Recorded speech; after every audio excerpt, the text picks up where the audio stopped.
Hello नमस्कार. कसे आहात सगळे? मजेत ना? मजेतच असाल. आम्ही फायनली डेस्टिनेशनला आमच्या पोचलो होतो, बेळगावी स्टेशनला. हो, माझं सासर कर्नाटकमध्ये बेळगावी. त्यानंतर आमचे दीर आम्हाला पिकअप करायला आले होते. आम्ही आमच्या गाडीने घरी पोचलो. तिथे खूप जय्यत आमचं स्वागत झालं. सगळ्यांनी खूप मेहनत करून तयारी केली. जास्त करून आमचे दीर, सासरे, सासू ह्या सगळ्यांनी खूप मेहनत करून तयारी केली होती. त्यानंतर तिथे आमचं औक्षण वगैरे करण्यात आलं. ह्या आमच्या सासूबाई, त्यांनी भाकर तुकडा वगैरे ओवाळून टाकला. त्यानंतर पायावर पाणी वगैरे ओतलं, औक्षण केलं आमचं. आणि आमचं पिल्लू पण नेमकं तेव्हा सुटली होती. तिची झोपही खूप छान झाली होती, त्यामुळे ती खूप फ्रेश दिसत होती. त्यानंतर एक एक करून सगळ्यांनीच आमचं औक्षण वगैरे केलं, स्वागत केलं. खूप छान वाटत होतं. मी बरेच दिवसांनी, अक्षरशः बरेच महिन्यांनी मी सासरी आली होते, कारण डिलेवरीमध्ये मी मुंबईलाच होते. त्यामुळे इकडे गावी येणं काही, कारण की महाराष्ट्र आणि कर्नाटक खूप लांबचा प्रवास होता. प्रेग्नेन्सीमध्ये लांबचा प्रवास नको ह्या कारणामुळे प्रवास काही असा फारसा केला नाही. सो असं आमचं औक्षण वगैरे खूप छान चालू होतं. आम्हाला बघून सगळे खूप खुश होते. त्यानंतर ह्यांच्या मामींनी औक्षण केलं. त्यांची पूर्ण फॅमिली आमच्या स्वागतासाठी आली होती. खूप छान वाटत होतं. त्यानंतर ह्यांच्या मावशी आल्या होत्या.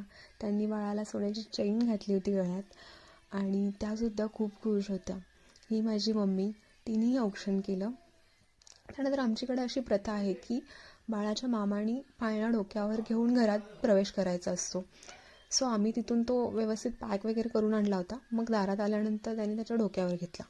मग त्याला आमच्या सासरकडची मंडळी त्याला आहेर करतात. पाळण्याचं औक्षण वगैरे करून मग घरात आम्ही एंट्री करत होतो.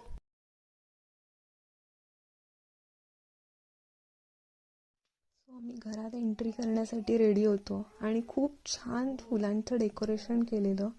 हे आमच्या दिरांनी, सासूबाईंनी आणि यांच्या मावशींनी हे रात्रभर जागून हे खूप फुलांचं डेकोरेशन केलेलं. अक्षरशः आम्हाला त्याच्यावरनं चालत येताना सुद्धा नको वाटत होतं की इतक्या मेहनतीने यांनी डेकोरेशन केलं आहे आणि त्याच्यावर कसं चालत यायचं. पण आमच्यासाठीच ते केलं होतं, त्याच्यामुळे आम्ही त्याच्यावरनं चालत आलो. खूप छान वाटलं. खूप मस्त स्वागत झाले आमचं आणि सगळे खूप खुश होते. आणि त्याच्यानंतर आम्ही देवाच्या वगैरे पाया पडलो. त्यानंतर बाळाला आम्ही आमच्या रूममध्ये घेऊन गेलो. खूप छान, खरंच खूप मस्त वाटलं.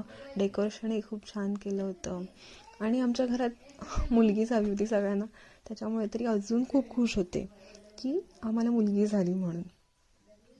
चलो, माझे हे ब्लॉग असेच तुम्ही नक्की बघत राहा. जर तुम्हाला आवडला असेल तर नक्की शेअर